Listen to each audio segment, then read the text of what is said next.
जय हिंद दोस्तों, आप सभी का स्वागत है। आज हम देखेंगे कि किस शिफ्ट में आपके कितने नंबर बढ़ सकते हैं या घट भी सकते हैं ना। पूरा एनालिसिस करेंगे बिल्कुल एकदम।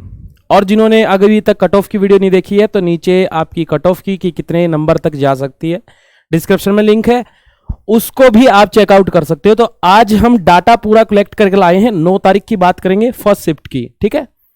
अगर बात करें सर मैथ्स में आपका जो स्कोर रहा है वो 35 से आपका 39 नंबर का रहा है। इसमें दिक्कत क्या रही कि जैसे ही फर्स्ट शिफ्ट हुई वहां पर आपने देखा होगा कि डीआई के जो क्वेश्चन आए हैं बहुत लेंथी क्वेश्चन था, है ना।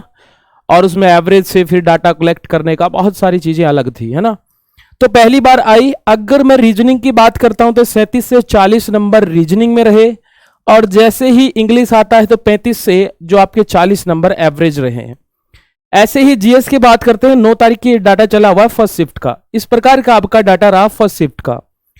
अब फर्स्ट शिफ्ट वाले जैसे ही बच्चे बाहर निकले उन्होंने बताया कि डीआई को अटेम्प्ट करने ऐसी डीआई आई, टीचरों ने वीडियो बनाई और उसको बता दिया कि इस प्रकार से आप अटेम्प्ट कर सकते हो। तो हल्का सा फायदा देखने को मिल रहा है शिफ्ट 2 वालों को मैथ्स के सब्जेक्ट में। 37 से 40 नंबर अटेम्प्ट उनके अच्छे रहे। फिर उसके बाद आते हैं रीजनिंग में, ऐसे ही रहा उनके साथ। थोड़ा सा हल्का सा पूछ रहा, कुछ आपके जो कोडिंग डिकोडिंग वाले क्वेश्चन थे उनको सोल्व करने में थोड़ा आसानी रही, क्योंकि पहली शिफ्ट वाले ने बता दिया कि इस प्रकार की आती है। और टीसीएस का रोल रहता है कि अब ऐसा पैटर्न चल रहा है तो नेक्स्ट टाइम भी ऐसा ही पैटर्न चलता है। अब अगर इंग्लिश की बात करें, देखो इंग्लिश का स्कोर एकदम से बहुत अच्छा रहा स्टूडेंट्स का। अगर फिर जीएस की बात करते हैं तो 33 से 35 का स्कोर यहां पे रहा। ओवरऑल देखा गया कि फर्स्ट शिफ्ट के मुकाबले सेकंड शिफ्ट में आपके क्वेश्चन ज्यादा अटेम्प्ट हुए हैं। ये अटेम्प्ट का है ये आपका, और नेगेटिव मार्किंग आपके ऊपर है कि आपने की नेगेटिव मार्किंग कितनी की है। और मैंने आपको कट ऑफ बता भी दी है कि इस प्रकार से नंबर आ रहे हैं और इस प्रकार से जा सकती है। थर्ड शिफ्ट में क्या हुआ, मैथ्स में थोड़ा सा हल्का सा पुश फिर से गया है। रीजनिंग में देखा गया तो अटेम्प्टेशन फिर से बढ़ गए हैं। और इंग्लिश में ऐसे ही आपका 38 से 42 का अटेम्प्ट रहा है।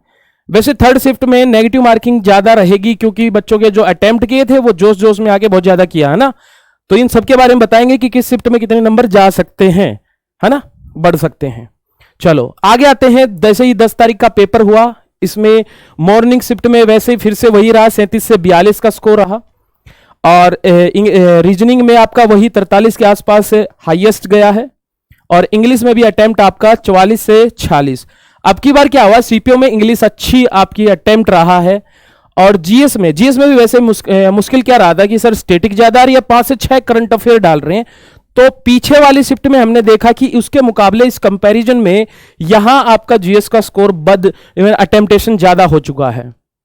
ऐसे ही फिर से बात करेंगे सेकंड शिफ्ट की। 10 नवंबर मैथ्स के सब्जेक्ट में 38 से 42, रीजनिंग में देखा गया 40 से 44। और जैसे इंग्लिश में देखा तो थोड़ा सा स्कोर डाउन रहा। वो रीजन स्टूडेंट ने बताया कि सर थोड़ा वकैब अच्छी आ गई थी तो उसकी वजह से उसका डाउन रहा। उन्होंने नेगेटिव मार्किंग पे ध्यान ना देते हुए इंग्लिश को थोड़ा ज्यादा ही कम कर दिया ना। ऐसे ही अगर जीएस की बात करें तो जीएस में भी ऐसे ही रहा कि उनका स्कोर हल्का सा कम हुआ। फिर आ जाते हैं थर्ड शिफ्ट के ऊपर जो कि है आपका मैथ्स का, और यहां अच्छा स्कोर दिया है। यहां पर भी आपका सेम रहा है। और यहां पर भी देखा जाए इंग्लिश का भी ओवरऑल आपका 42 से 46, और जीएस में भी आपका सेम रहा, सेकंड शिफ्ट वालों के साथ सेम रहा। और यहां पर जब भी नंबरिंग आपकी नेगेटिव मार्किंग में जाती है तो नेगेटिव मार्किंग सबसे ज्यादा आपका कौन लेके आता है, जीएस लेके आता है। मैथमेटिक्स में जिन्होंने अटेम्प्टेशन किया उनका अच्छा खासा स्कोर रहा, अगर आपने तुक्केबाजी का इस्तेमाल नहीं किया है तो। इंग्लिश और रीजनिंग आपका, जिसकी इंग्लिश अच्छी है, क्योंकि सीपीओ का जो भी बच्चे पेपर देते हैं अटेम्प्ट करते हैं उनकी इंग्लिश क्या है, उनका पेपर भी 2 को भी फोकस करके चलते हैं, इंग्लिश अच्छी रहती है उनकी, ठीक है। अब बात कर लेते हैं, जैसे कि 11 नवंबर का पेपर आया और उसमें फर्स्ट शिफ्ट देखा जाए उनके क्वेश्चनों को क्या है, लेंथ दी गई है ना, लेंथ दी गई, पैटर्न वही रहा, लेंथ दी गई वहां पर। तो अटेम्प्ट देखिएगा कितना कम हो चुका है यहां पर। 41 से 43 आपका रीजनिंग में बहुत फायदा हुआ है, स्टूडेंट को रीजनिंग में बहुत फायदा हुआ है, जो लास्ट की शिफ्ट रही 10 और 11 वाली।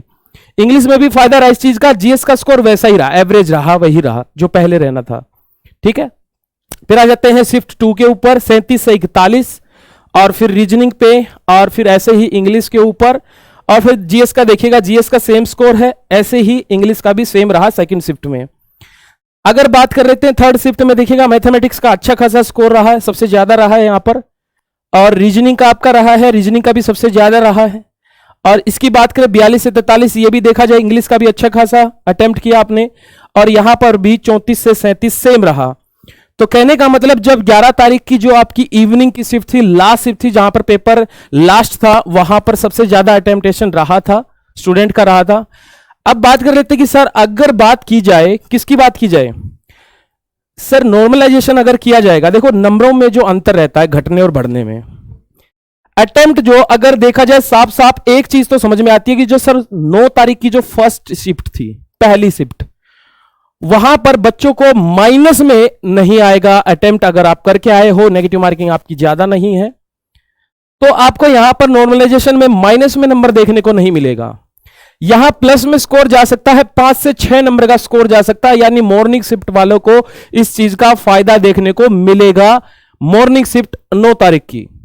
ऐसे ही इवनिंग में भी आपको देखा जाए तो 4 से 5 नंबर का स्कोर जा सकता है, लेकिन जैसे ही इवनिंग की शिफ्ट आती है, यहां पर जब हम नॉर्मलाइजेशन देखेंगे तो उसमें नेगेटिव पॉइंट देखने को मिलता है, वहां पर नंबर घट भी सकता है और 1 से 5 तक का आपका स्कोर मिल सकता है। और 10 तारीख और 11 तारीख दोनों में आपका प्रॉपर रहेगा, वहां पर नॉर्मलाइजेशन में आप माइनस में भी जा सकते हो और प्लस में 1 से 5 नंबर तक भी जा सकते हो। लेकिन 11 तारीख की जो मॉर्निंग शिफ्ट आई थी, ये वाली मॉर्निंग शिफ्ट, इन बच्चों को फिर से फायदा देखने को मिलेगा, इनके नंबर माइनस में नहीं जाएंगे, फिर से इनके नंबर कैसे में रहेंगे, प्लस में रहेंगे, और प्लस में भी 4 से 5 नंबर का स्कोर तक क्या इनका प्लस में रहेगा। तो जो भी कट ऑफ मैंने बताई है आपको, तो उसमें सोच लीजिएगा अगर आपका नॉर्मलाइजेशन होता है, जिस भी शिफ्ट में आपका पेपर है उसके हिसाब से आप एस्टिमेट लगा लीजिएगा। जिसने कट ऑफ की वीडियो नहीं देखी है, डिस्क्रिप्शन में लिंक है। बाकी आपका कोई भी डाउट होता है कमेंट्स में जरूर बताइएगा। जय हिंद।